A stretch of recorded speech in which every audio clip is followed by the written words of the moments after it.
more minute and see if a few people roll in, and then we'll go ahead and get started. And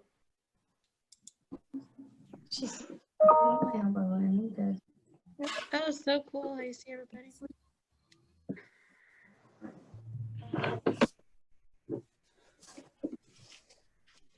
Oh, I see my neighbor with her two little kids outside. Oh, they have been such a delight just to watch them and talk to them. They've been just, it's interesting how quickly, I mean, it wasn't like super quick, but within about a week or so, they all got into a routine.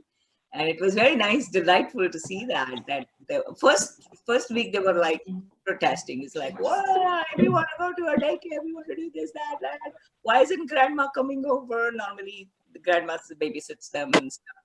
It's like, why isn't that happening? And now they're like, yeah, let's do this, let's do that. It's amazing to see that. That's nice. well, I think we can go ahead and get started. We'll be admitting participants as they come in a few minutes late here, but I'd like to welcome everyone. Good morning. For those of you that don't know me, I'm Meg Ritchie with the Melbourne Regional Chamber. Before I introduce our program and our speaker this morning, just a few housekeeping. If everyone could mute themselves right now, that would be wonderful. And we are going to be taking questions throughout the presentation. So if you have a question, please put that into the chat.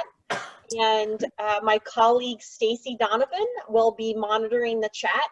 And if you have that question, put it in the chat. She will ask you to unmute yourself. We'll call you out. We'll ask you to unmute yourself so you can ask the question to the group.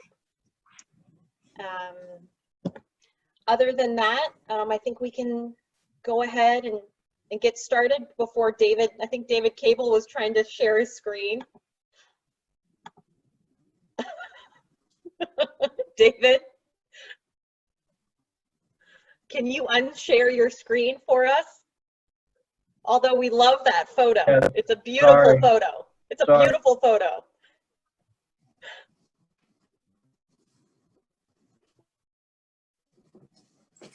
There we go.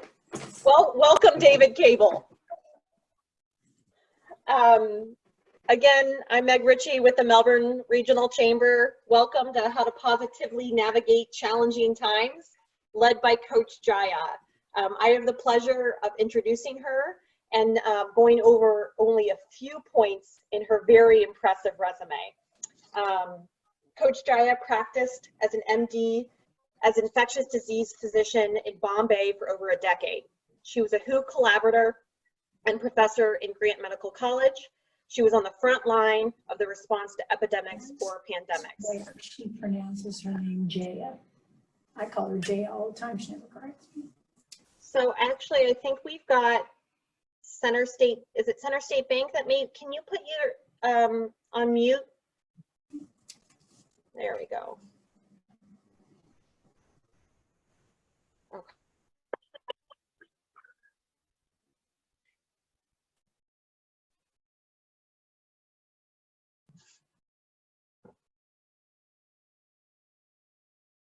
Okay. Can everyone hear me now? Okay. Okay, great.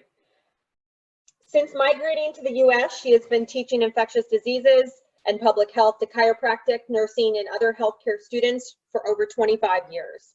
She also has a master's in public health with a concentration in emergency preparedness and disaster management from Benedictine University. She has consulted with the Chicago Department of Health and her alma mater, Bonner in Indiana, during H1N1 pandemic. She also has worked with Pinellas County Emergency Management for Community and First Responder Education, as well as the Park Medical District Business District during Ebola and Zika pandemics. She trained in the Community Emergency Response Team, and that she was a member of for Psychology of Disasters. Now she focuses on lifestyle, health, and wellness coaching as Coach Jaya. We are so excited to have you this morning.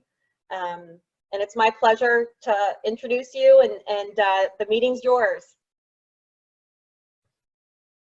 unmute myself. Thank you. And thank you for joining us. I just wanted to share a few of my perspectives and strategies that I have used, as well as I've learned so much in last few days as well. I've been on a variety of calls about how we respond as a world and individuals and communities and so on and so forth. So thank you. And there is a lot of wisdom in this group itself. Each one brings our own experience, and I think I would welcome to share that with you. First of all, you'll always see the smile on my face, because when you smile, even if it is for 5 seconds, it signals your brain that you are not in immediate danger. Okay, it's an important thing. So smile is a very powerful tool, and we'll talk about that in a minute. But what I am really going to focus on is what you can do as an individual in this pandemic. And I will talk a little bit about how pandemics differ from other disasters and why we need to really understand how our responses and not reactions, but responses need to be tweaked and need to be changed. We in Florida are used to hurricane preparedness. Hurricanes come, we have a hurricane season, but again, hurricane as disaster is a one-time thing. Of course, there is an aftermath. And we are kind of, it's a kind of known thing a little bit, unless you are like me, who was from Chicago and came over here. Oh my God, my very first hurricane really that I went through with even if it was just not even a Cat 1, was Irma.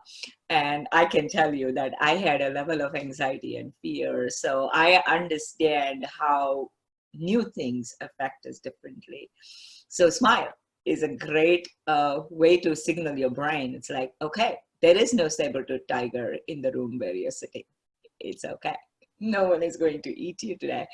So it's an important thing to keep in mind, but please understand that it is perfectly normal to feel anxious. So I'm going to share my PowerPoint, but the PowerPoint, it really is about a little anchor, a little something that you can actually, and I'll make that PowerPoint available to the Melbourne Regional Chamber so you can download it really. But it really is about understanding how we react versus respond. And that's an important thing. So I'm going to share my screens. Just bear with me for a minute. And we're going to go right in here. Oops, I want to go to show. There we go. There we go. All right, there we go. So as you can see, as a professor, I dream in PowerPoints, I think.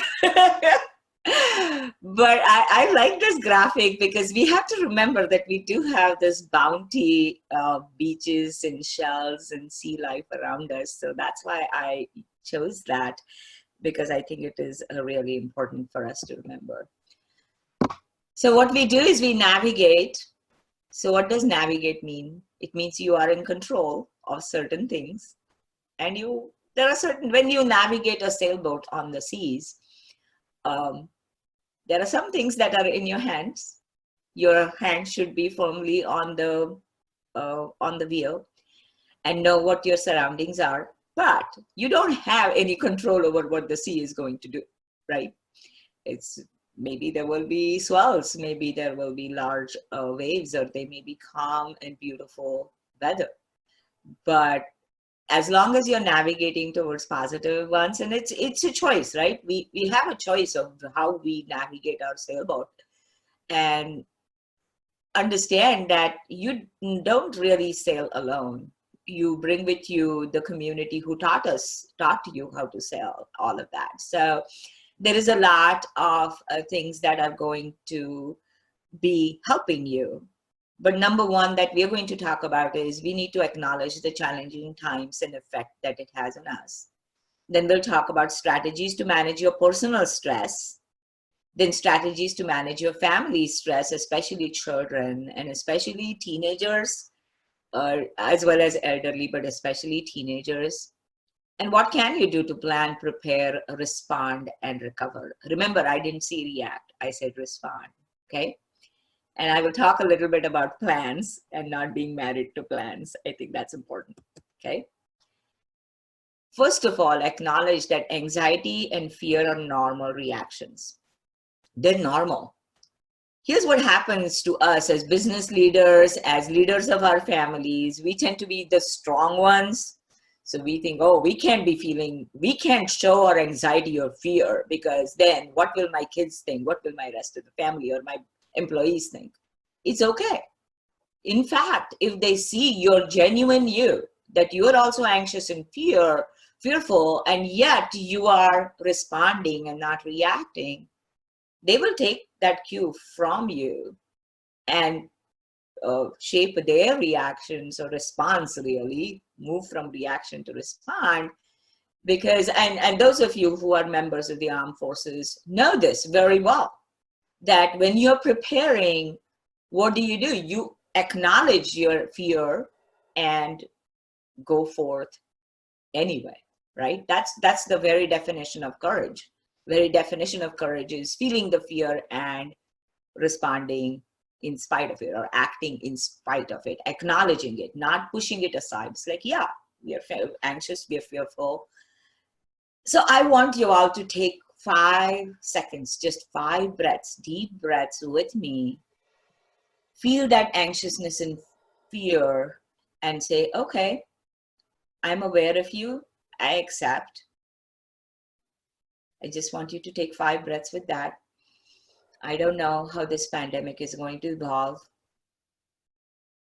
I don't know what other things may come once we open up, but it's okay. I have tools at my hand that I will use. I'll be nimble, but I'm feeling anxious and fearful, and it's okay. If you do that, just for a minute, okay. Just take a deep breath and let it go. Okay? So don't skip the number 2. This is what we tend to do. When we react, we go from awareness to action. And it is a natural reaction of the body, because that's how we have survived these thousands of years. We heard that rustle in that jungle. We knew there was a saber-toothed tiger from our previous experience, or we thought it was. And so we reacted. That's normal. Okay? That's okay. Anytime we heard that rustle, we had that anxiety and fear, and we reacted. But we just need to accept that this is a longer thing. It's not a saber-toothed tiger. There are a lot of unknown things in any evolving pandemics, even in known diseases with epidemics. We never really knew when we responded. We never really knew the ground realities and the little nuances that were going to impact it. So we were aware of it. We accepted that, yeah, it's going to be messy. It's not going to be perfect, but we are going to bring our experience and hope and deal with it the best way you can. And this permeates, it projects from you outwards. So accept that, okay, it's anxiety and fear are normal. What we do with it is what is important. So instead of going from awareness to action, accept it. That frees up your mind. So when you accept the reality of challenging times, like when you go on the boat, on the sea, if you see it's choppy, you can't be just letting it be on autopilot, so to say, right? You're going to have your hands on the wheel.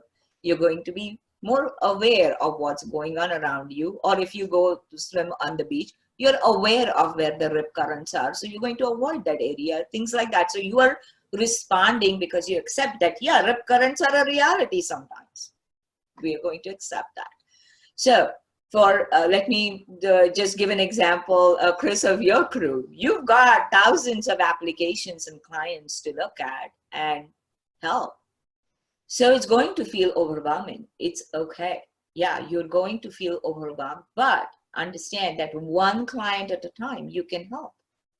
And you are making a difference, one client at a time, one person at a time. When I talk to my health coaching clients, they're also feeling anxious.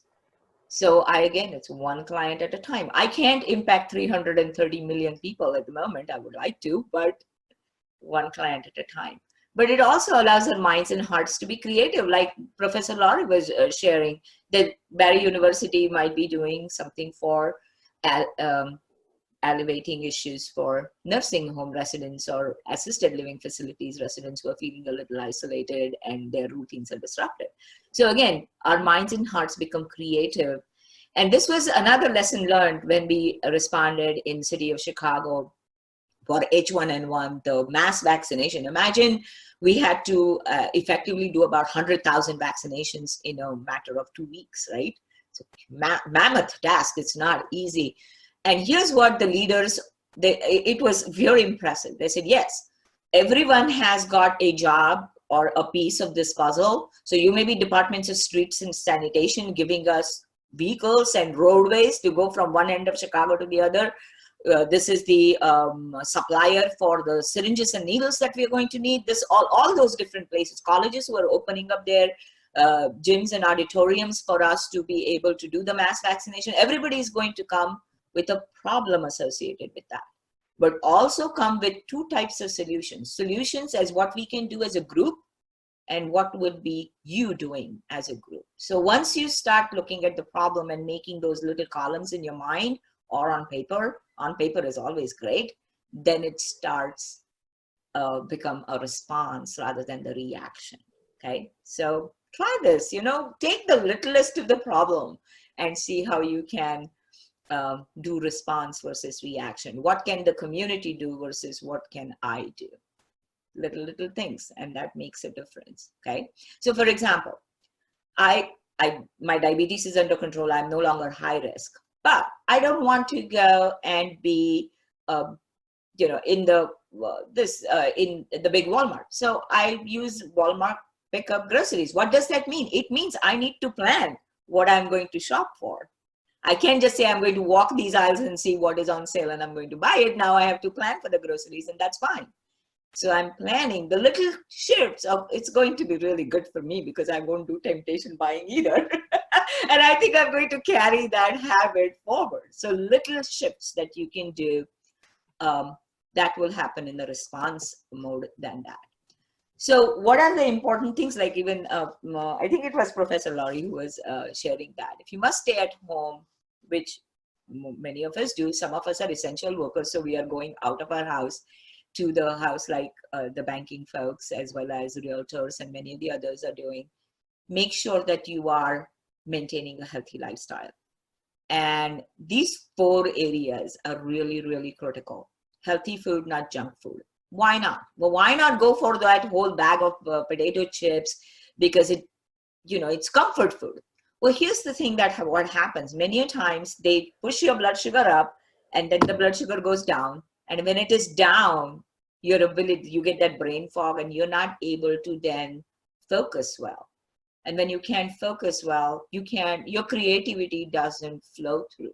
Or if you are so busy taking care of everybody else because you've got 100 applications to go through or whatever it is, if you don't feed yourself, then number one, it takes you longer. You may have to read the same paragraph twice, if you will, and say, or email, when my students' emails and things like that, I may be reading them twice or thrice instead of once. If I am feeding my body throughout the day healthy food, then I am not having the brain fog. I'm feeling better. And again, you're modeling for your family how you need to be when you are dealing with challenging situations. So it's easy. And again, healthy food, not so-called comfort food. Let healthy food be your comfort food. So you're redefining for your family what comfort food is. When I watch what my daughter does for dinner, and she's working 3 times as hard as she was, in fact, more so than before. And again, she has that habit. She was my client, so she has that habit of feeding herself throughout the day, and that allows her to do some of those long hours that we may have to put in. And one of the important things is sleep, okay? Sleep is one of the best immune builders you have. Your immune system loves sleep because that's how it can really, your brain, your immune system, all your systems in your body need that downtime. So establish a routine. And especially it's very hard because you're so tempted because there are 10 more things that you want to do before you think you can afford sleep. understand that if you don't sleep well, or if you don't have a routine, that you will have a little more difficulty sleeping, right? So what is my routine? I dim down all the lights in the house, and I never take my work into the bedroom.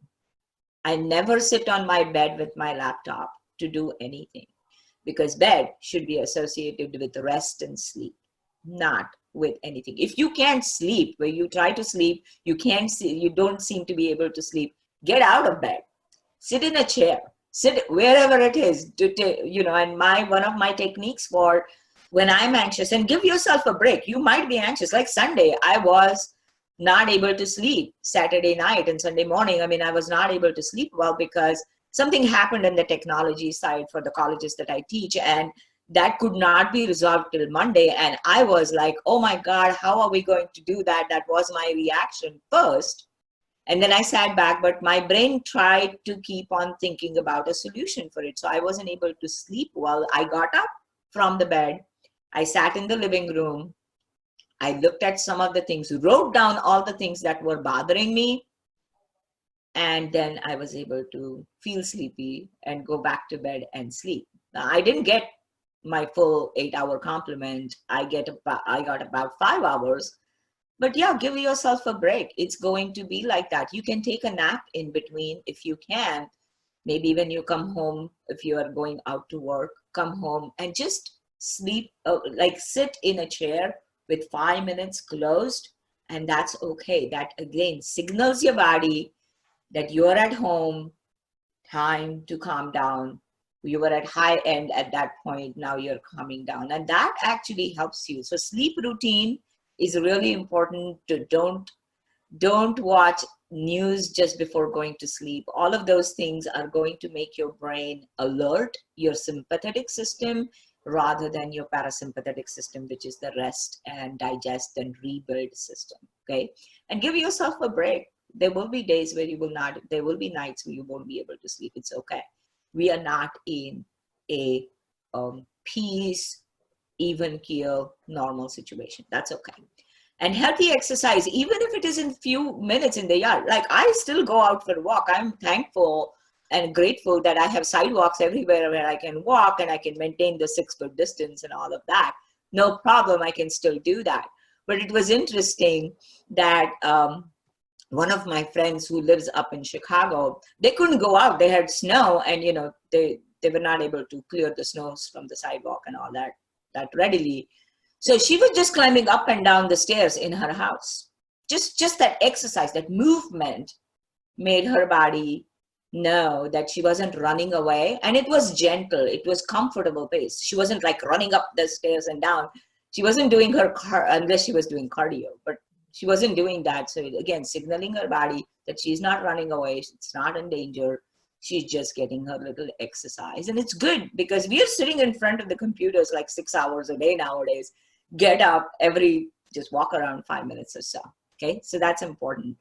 And or do like what the Italians do, the social contacts while physical distancing. I think I was really impressed at how Italians were singing across the balcony to each other because they couldn't get together. They're singing to each other. And do that, have the social contact. In fact, if you will, a added bonus of this time has been, I've heard from family members from across the United States, whom I have not spoken with in 2-3 years. So I looked at those positives, like, would I have heard from my cousin Kedar from Washington, D.C., because he's so busy, 2 kids, he's in IT, he's so busy, but he took those 10 minutes to talk to me on WhatsApp. It's like, yay. So again, keep those social contacts while physical distancing. It's okay. And again, it's going to be a little messy. It's okay. It doesn't have to be perfect. It just has to be there. Just a little smile. And I'll share again with you my experience when we used to be in surgical teams, and we were dealing with major emergency or major bleeder and things like that. Well, after the surgeons did that very consistently. When they took care of it, they stopped the bleeding and all that. They would just look up and smile with their eyes, because that was all that was visible, right, to all of us. But they took that 2 seconds to look at each one of the team members and smiled with their eyes. There was no hug, no shake, nothing, just smiled with their eyes. And that was enough to reassure everybody that's okay, we got this. Okay. So keep that in mind when you're doing social distancing is important. Find healthy ways to cope. Don't use smoking, alcohol, other drugs to deal with your emotions. Your emotions are an important part of you. We just have to let our front of our brain, our response brain, then react brain. Emotions are important for us to feel them, acknowledge them, but don't dampen them down. They have, it's like my grandmother used to say, if you put a pile of a mountain of dirt on the top of a worm, it still finds a way to the top. It will take longer, but it will bubble up. So emotions are like that. Keep that in mind. Okay. If you feel overwhelmed beyond doing what you do normally, talk to a health worker, a counselor, have a plan where to go, how to seek physical and mental health needs if required. I put a SAMHSA.gov, there may be some other ones. Remember, 211 system may be overwhelmed. So find other ways, maybe through your church, to your faith organizations, what have you, okay? And most importantly, get the facts. Well-meaning friends keep on sending me links to the blogs and things like that, and I just don't. I go to Brevard County Health Department, their website, or Florida Health Department site, and what the community is, what chamber is putting out. That's where I go and look at as to what I do in addition to my professional contacts, the APHA, Institute, National Academy of Medicine, and WHO, all those. That's where I get my facts from. And again, I always look at it, okay, that's what's happening in the world. What is happening in my sphere, that little sphere that I have, okay? Hey Jaya, I just want to interrupt. We have a couple people asking some questions. Yeah. If So I yeah, could yeah. ask, And this was where I was going to stop to answer those questions. Okay, thank Yeah, you. perfect. I'd love to have Alan Bernstein unmute himself and ask his question, please. Yeah, go ahead, Alan. Jaya, thanks. Yeah, this is really great. Thanks for taking the time to do this for us. You were talking before about going outside, and certainly we need to breathe air. But what do you think about this, the concept or the process of wearing a mask outside? Like, do you wear one with your experience in infectious diseases? Do you think it's necessary, not necessary? What are your thoughts on masks? If I'm going into a place where social distancing is not possible, like if I were to go inside a grocery store or a CVS or anywhere, I would wear a cloth mask only to, number one, reassure people. Number two, if I were to sneeze or cough, to protect that, right? If I were to go and volunteer in a hospital, that's not going to do any good for me, okay? Because that will be, but that's where I will, but when I'm walking on the sidewalk, I can easily maintain the 6-foot distance. I don't need a mask on my face, okay? But if someone feels uncomfortable when they are in that surrounding, and if a cloth mask is what is needed, I'll do that. Like, for example, when I traveled to Arizona, it was just before this really unraveled, right? It was before that, and we couldn't get back with the, other than our original flights, we couldn't get back sooner because airlines were canceling 90% of the flights. So we were stuck in Arizona. So I had my scarf with me. We didn't have a place to make masks, and I did not want to buy a surgical mask and N95 mask because I wasn't taking care of sick people. I wasn't sick. I needed the healthcare workers to have them. So I wasn't going to go to Walgreens and Walmart and anywhere else to get those things. But I had my scarf with me. I had tissues with me always. So I was going to sneeze into and cough if we had. So that's what I was doing. I was again doing social distancing. I was following these important precautions because I'll tell you, when we responded in rural India for epidemics and pandemics, especially respiratory and especially measles epidemics, that was the worst because measles is far more infectious than even this is. We used our handkerchiefs, 3 folds, different things so that we had some barrier. We actually used to put a little plastic bag inside.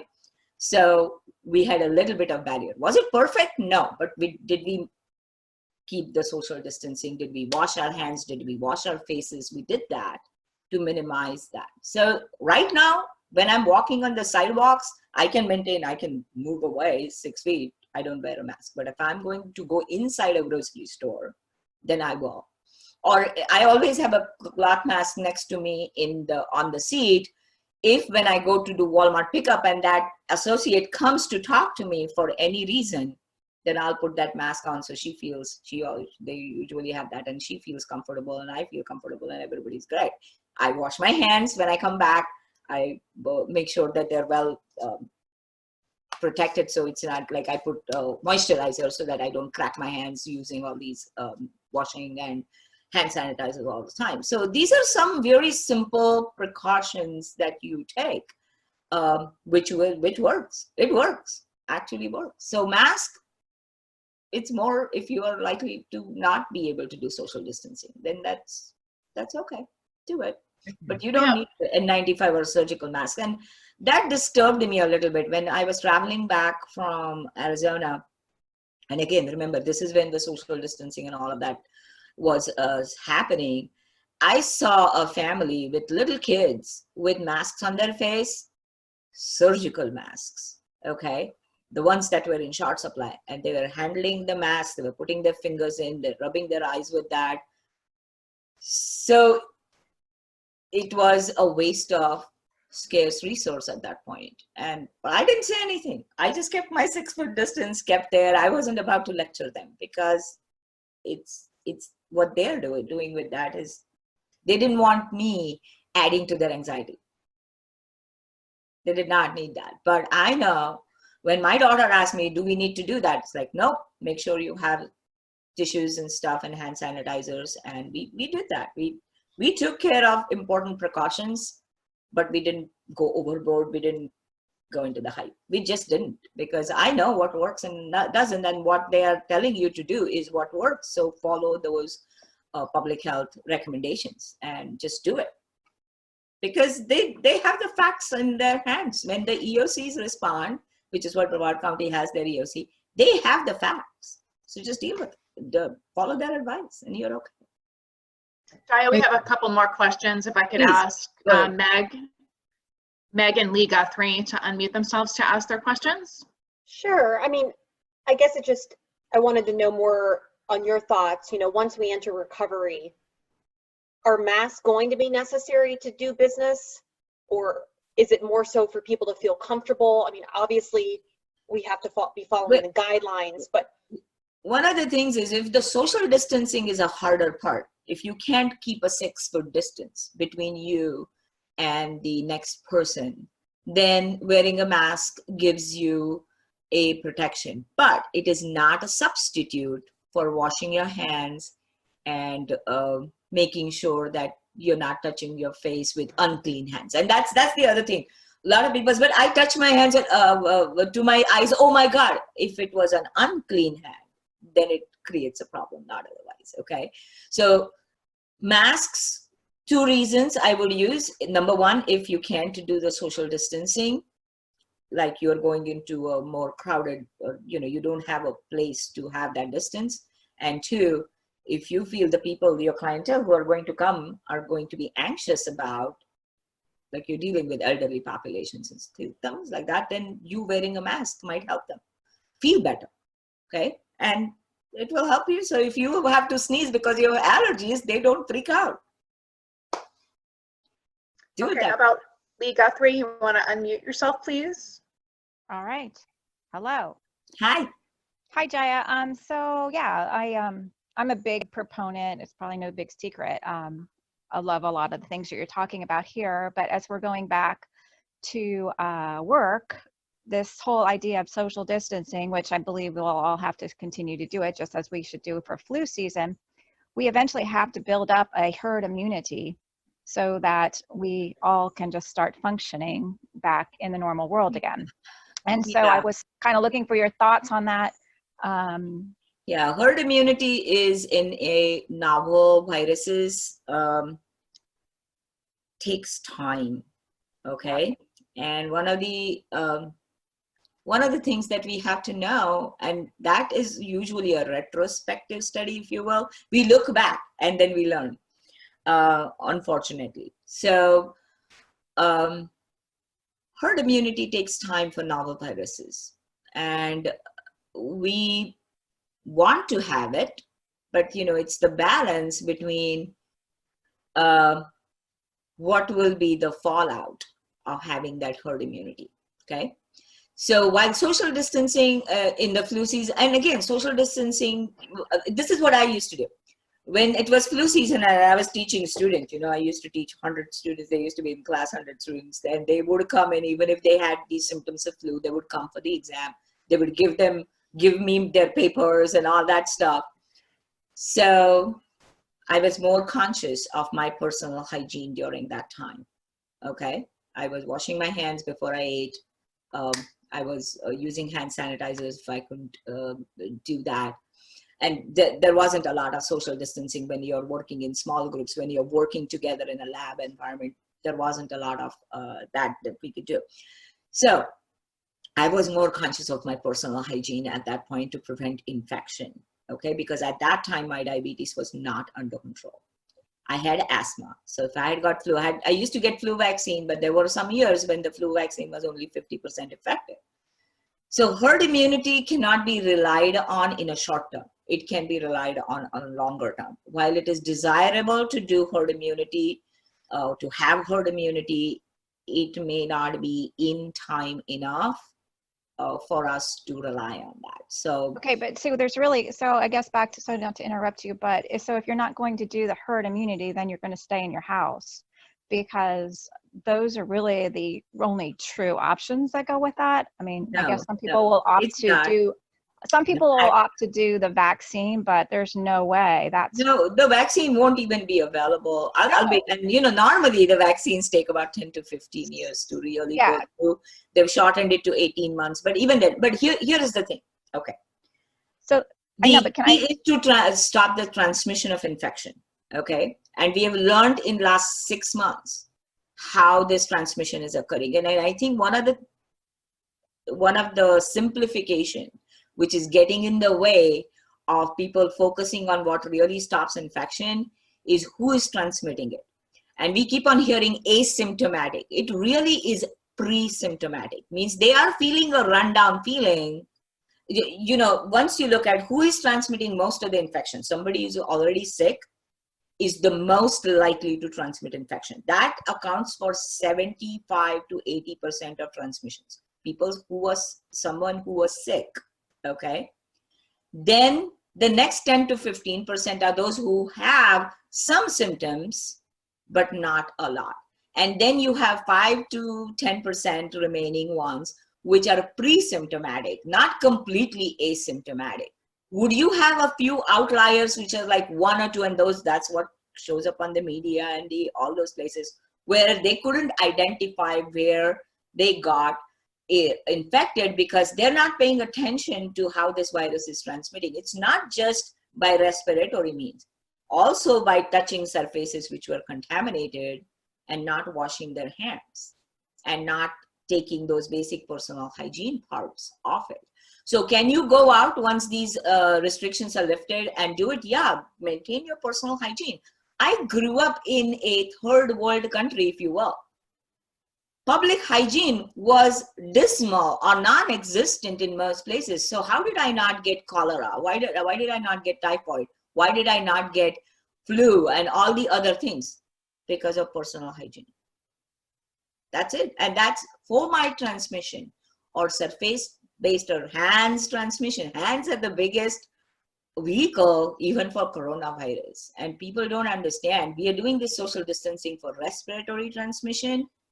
But this is the other piece, that if we pay attention to be mindful of our personal hygiene, you don't have to be cocooned in your home. You can go out. So by that same standard, then we should be going back out and learning not to touch our face, building our immunity. And there's a lot of studies about vitamin D and getting outside in the sunshine actually being a bigger proponent for actually building up your immune system. Yeah. And I guess, so what are your thoughts on the vitamin D versus vitamin C? You see, our immune system needs all kinds of support to be able to respond when it comes across that threat, as well as maintain a certain degree of readiness, right? So if you're deficient in any of these different things, or if you have a little more supplementation to get it going, great, right? So there are two ways you can prepare yourself internally by providing that one little piece of vitamin D. Another piece is that is not, none of those things are substitute for preventing transmission. Prevention is always better than cure. But you can do both of those. If it works for you, yes, go for it. And again, always ask for people who know how much of vitamin D you should be taking. I mean, I wouldn't take 10,000 international units. No, my age group, that's too much. And how long am I going to take it? Am I going to take it for 2 years? No, that's not good. It actually has other side of the story is that if you have more than 5,000 international units for long term at my age, it can actually adversely affect me. So again, go with like someone like you can advise people as to how much they should have, or a nutritionist can. So you can do that. You can do healthy lifestyle, healthy mind, healthy body are two most important things. Healthy sleep, all those things are going to support your immune system. Go for it, okay? But also pay attention to prevention. And it doesn't mean that you have to be a germaphobe completely, but at the same time, minimize physical contact unless you have to, and that's okay. I mean, yeah, go hug your kids. It's okay. Go, that's all right. I'll hug my Thank you, neighbors. Jaya. Thank you so much. And I just want to say thank you to everybody to your questions. We're going to, for the sake of time, let Jaya get back to her presentation. Yeah. And if anybody wants to stay after the meeting to continue asking questions, we'll open that. Okay, so I'm just going to go through, I've been talking about that. There are many other ways also. Meditation, faith and prayers, they're important, and family and community connections, which are uplifting and supportive. Turn off, I mean, I have some really, really dear friends who send me these very negative things, and I just say thank you and never open those things. I just don't. It's like, no, I don't need to know that. Thank you. Even some of my professional colleagues, okay, I tune them out, if you will. So I'm going to give you a story of a squirrel. It is a really quick story. It's important, okay? You might feel overwhelmed. It's like, oh my God, this is global pandemic. What can I do? So this comes from an ancient epic in India called Ramayana. So Lord Ram or King Ram was building he had to build a bridge across from mainland India to Sri Lanka so that his army could do what it needed to do. And they were putting these huge boulders in the ocean. It's in the Indian Ocean, edge of that. So they were doing that, and he watched this little squirrel. So he had these mighty warriors putting those boulders in the sea. This little squirrel was rolling about in sand and clay and going there and shaking her tail to put all that clay and sand in between those boulders. And slowly but surely, remember, this is a tiny little squirrel, but slowly but surely it was acting like a mortar and was holding those boulders together against ocean waves. So be that squirrel. You may not be able to flatten the curve all by yourself, but you can do what you can do, okay? Be that squirrel. It's like that quintessential story of after a storm, a man walking on the beach, seeing thousands of starfish on the beach. And he says, oh my God, this is a disaster. We can't save these. And he sees a little boy ahead of him walking, picking up one starfish at a time and throwing it in the ocean. So he walks up to him and says, what possibly can you do with that one starfish? You can't change this disaster. He says, well, it made a difference to that one, the one which I just threw in the ocean. That's what you do. Be that kid, be that squirrel, okay? And another important thing to remember is coping stress in kids. They're going to be clingy, they're going to be anxious, they might be withdrawing, angry. It's okay. Again, you be the calm, the voice of calm, respond, support them, listen to their concerns, and give them love and affection. That is important. But it's also establish a bit of a routine for them, a different routine. Literally have a little chart on your refrigerator, just like they are used to seeing in their daycare and the school. Monday, we are going to do this. Tuesday, we are going to do that. Have some time for fun as well. And schedule an office time for yourself and have school time for kids, and especially for teenagers. please make sure, especially high schools and teenagers who are concerned about their college admissions, when is the college going to start, how is the first semester going to look like, all of that. Be proactive with reassurance. Universities are already sending out information. The schools are sending out information. Go over that information with them so that they're not, because they're so anxious, they may be reading things into those instructions which are not necessarily correct. So be aware of that. And again, you know, I heard from a client of mine who lost her job, and her husband also lost his job. So now they can't send their kid to the college of choice that he wanted to go to because they won't be able to pay the tuition. So they got together and strategized, and now he will do first year in a community college and then move over to the college of his choice later. So again, being together and figuring out some of the solutions helped him. And otherwise that young man was almost so depressed that he didn't want to even look at anything, do anything. So be proactive that way. And this is what I want you to think about. Even a little hand is a huge comfort against mighty ocean. That little baby who is seeing that big ocean for the first time, is that the bigger sister any bigger than the ocean? But that little hand is all that it needs. So be that hand, be that, and it's okay. You're not going to do it perfectly. It's perfectly fine. That's what imperfection is the best perfection you can have. Okay. So please remember that it's going to be messy. It's not going to be perfect. I learned this from our emergency management, emergency responders, the paramedics. They said, you know, when we come at a site of accident and we need to transport the patient and he has a fractured arm, we don't care how perfectly we bandage it and immobilize it. We immobilize it and get them into the hospital.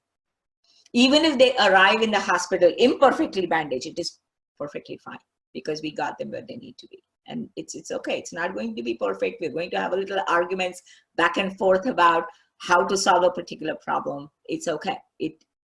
That's the nature of the beast, and it's okay. And that will be a lesson for that young man and young woman going forward when they encounter their own difficulties as well. So I want you to think about these. These are the two symbols which go together when crisis is written in Chinese. The first one is for danger, but the second one is for opportunity. And it's always put together. It's never put one or the other. It's always together. And keep that in mind, that here is an opportunity for you to think about what it may be. And again, we are in it for together. If there are any questions, I would like to answer those now. And then I'm going to leave you, for those of you who have a time. I'm going to share something else with you. Okay. I'm going to escape this for a second, because I want you to have a little bit of a fun as well. Okay. All right. So are there any questions I can answer at this point?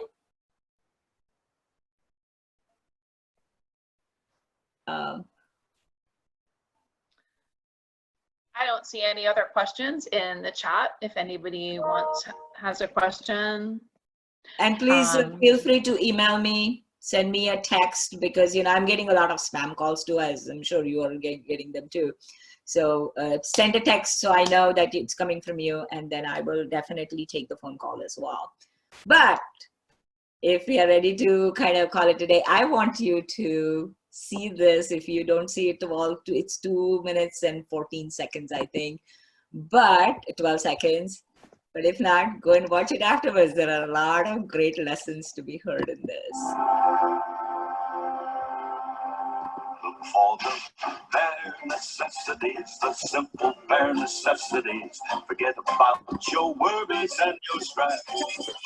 I mean the bare necessities are Mother Nature's recipes that bring the bare necessities of life. Wherever I wander, wherever I roam, I couldn't be found off my big home. The bees are buzzing in the tree, make some honey just for me. When you look under the rocks and plants and take a glance at the fancy ants, then maybe try a few. The bare necessities of life will come to you. They'll come to you. Look for the bare necessities, the simple bare necessities. Forget about your worries and your strife.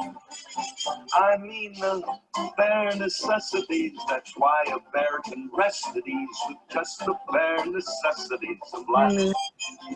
Now when you pick a pawpaw or a prickly pear, and you prick a raw paw, well, next time, beware.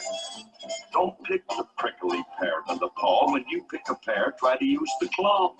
But you don't need to use the claw when you pick a pear of the big pawpaw. Have I given you a clue? The bare necessities of life will come to you. They'll come to you. Oh man, this is really lemon. Look for the bare necessities, the simple bare necessities. Forget about your worries and your strife. I mean a bare necessities. That's why a bear can rest at ease with just the bare necessities of life. Yeah, with just the bare necessities of life. Yeah. So the reason I wanted to share that with you is that of course it allows us to focus on our bare necessities. But did you realize that that bear just gave an important lesson to Mowgli? And then just as he provided at the beginning the banana to Mowgli, Mowgli turned it around and gave him the banana when he was feeling low. I think that is an amazing lesson to learn. So when you are feeling down, watch bare necessities. Thank you. Hey, Jaya, could you put your phone number back up on the screen for people Yes. who are interested in taking that? Yeah, sure, I will. There we go. Let me put it up so you can see it well. Okay. The 630-715-6881. That's my cell phone. And yes, I do have that, but I also take a break from, at 10 o'clock, that cell phone turns into Do Not Disturb, just so you know, at 10 p.m. But I'm available otherwise. But again, you know, please text and introduce yourself so I don't treat it as a spam call, because I've been getting them before that too, but I think it's just the nature of the beast nowadays. But also my email is also there. So yeah, reach out. I'll be more than happy to help. Thank you, Jaya. I'm going to stop sharing my screen, and thank you again for joining. And Thank you. Everyone.